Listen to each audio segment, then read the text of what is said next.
Hi, and today I'm absolutely delighted to be joined by the wonderful Susan Leigh. Susan is a counsellor hypnotherapist and does some fabulous, amazing work with both with couples and with individuals who have split up. Susan, how are you doing? I'm doing good, thank you. Excellent, lovely to see you. So we're going to talk today about the fear of failure and that snowball effect that hits you when you end a relationship and you just feel like you ought to have been able to do better. So, do you want to give us some initial thoughts on that? Well, I think it depends on how the relationship has come to an end because sometimes people get hit between the eyes with that partner telling them the relationship is over and they maybe had no idea of it at all.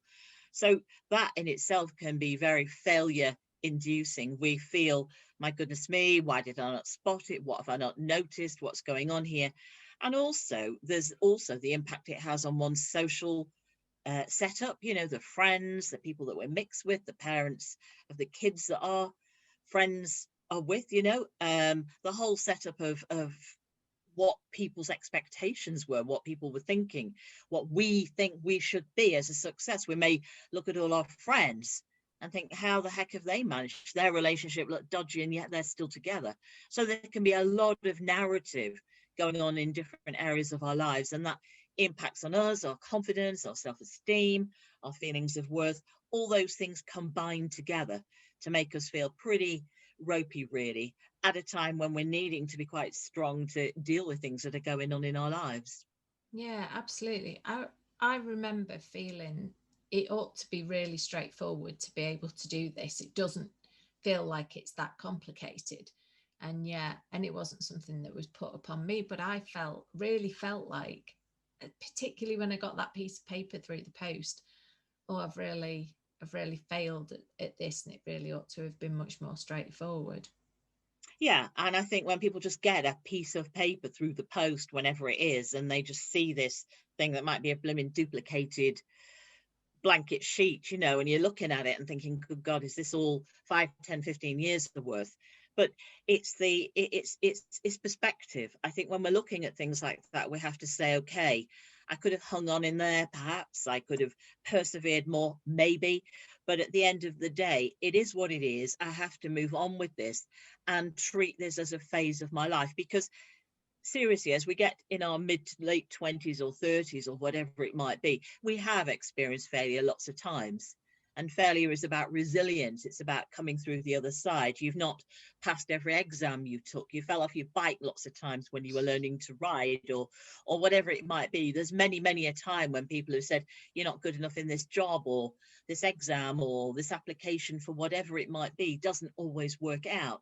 And so we have to learn to become a bit more resilient, become a bit more pragmatic, and say, yes, okay, life is often about a series of stepping stones. And even if you use the example of redundancy, the number of people I know who lost a job, left a job, and 3, 4 months or even years later say it's the best thing that ever happened to me because it pushed me into a new phase of my life.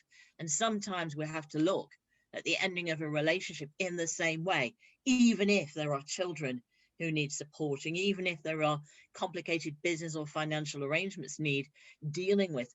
It's a stepping stone, and we have to try and get our head around that, no matter how battered and bruised we might be feeling at the time.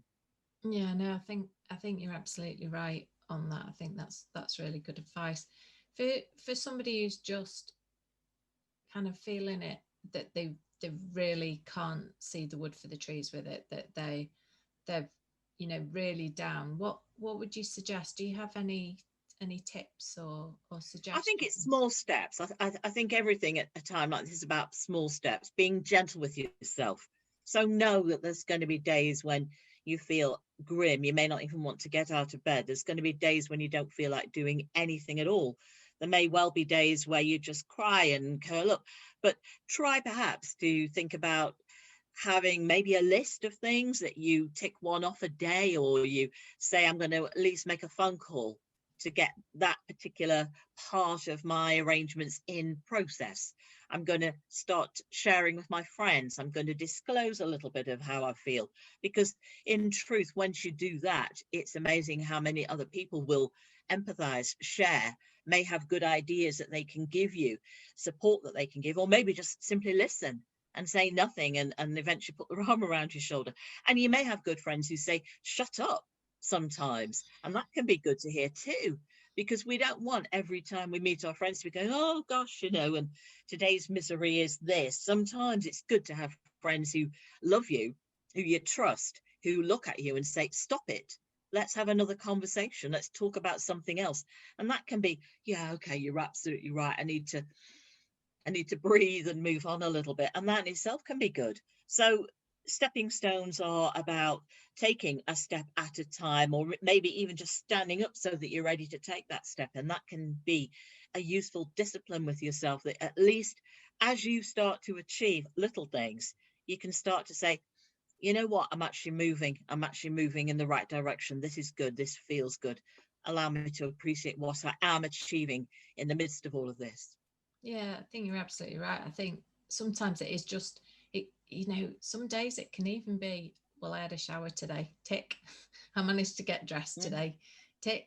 Even those small steps, some days it can be a big deal, and beat yourself up less, absolutely.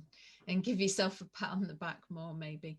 Now I know, Yeah, in the absolutely. introduction I mentioned that you work with lots of people who are in this sort of stage in their lives.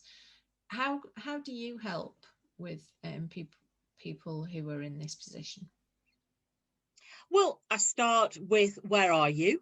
What's going on? How are you feeling? So it may be that they were the catalyst for a breakup. They may have said, I've gone on long enough. I haven't felt respected or valued or validated. It's not been working for me. Or they may be absolutely traumatized at somebody walking away from them. So I look at the situation that they personally are in, and then we can deal with all sorts of things: the stress, the impact it's perhaps having on their mental health, their physical health.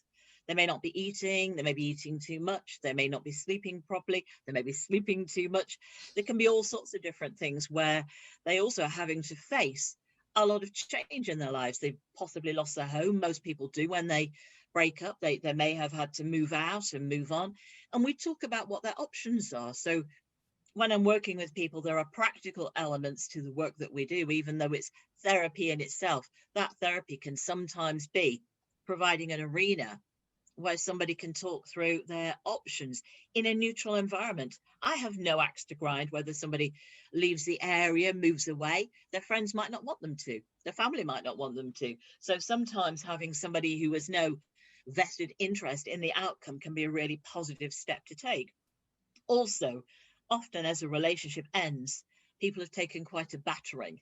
So over time, it may be that they have gradually lost their confidence, their partner, and there might be niggling and rowing and undercurrents and criticism that's been going on for a long time that gradually seeps into our confidence and our self-esteem.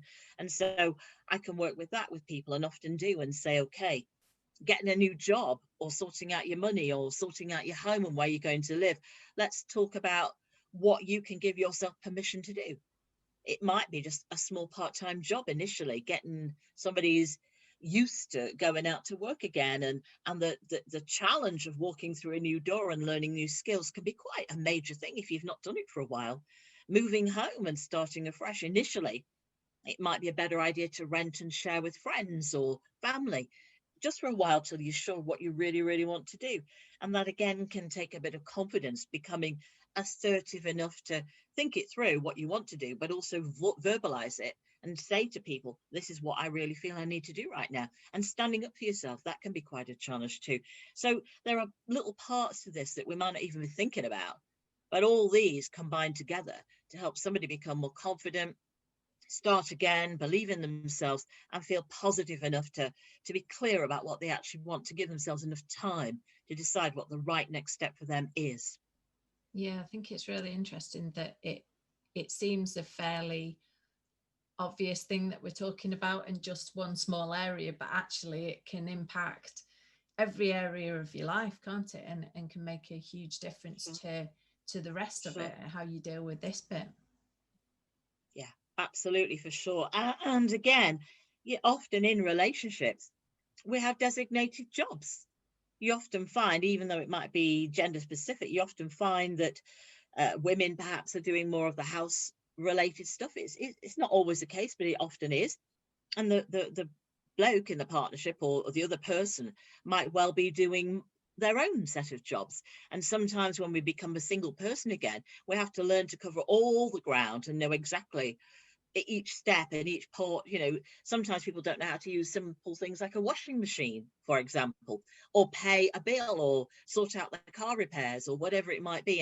And simple things like that can seem like a mountain Yeah. in the early stages of starting out again, because we've never done it before. And on top of all of that, gosh, I've got this to do, I can't even do this. And that again can compound that feeling of being a failure, being useless. My goodness me, how can I get through this at a time when we're vulnerable? We're having to master all these new skills that are trivial and everybody else can do them. Why can't I? And so again, it's being gentle with yourself, asking for a little bit of help where you need it, allowing people to help you a little bit, and sharing how you're feeling, and linking in with others, and moving forward that way. Again, a step at a time. And that's brilliant advice. Thank you so much for joining me today, Susan. That was fantastic. My pleasure.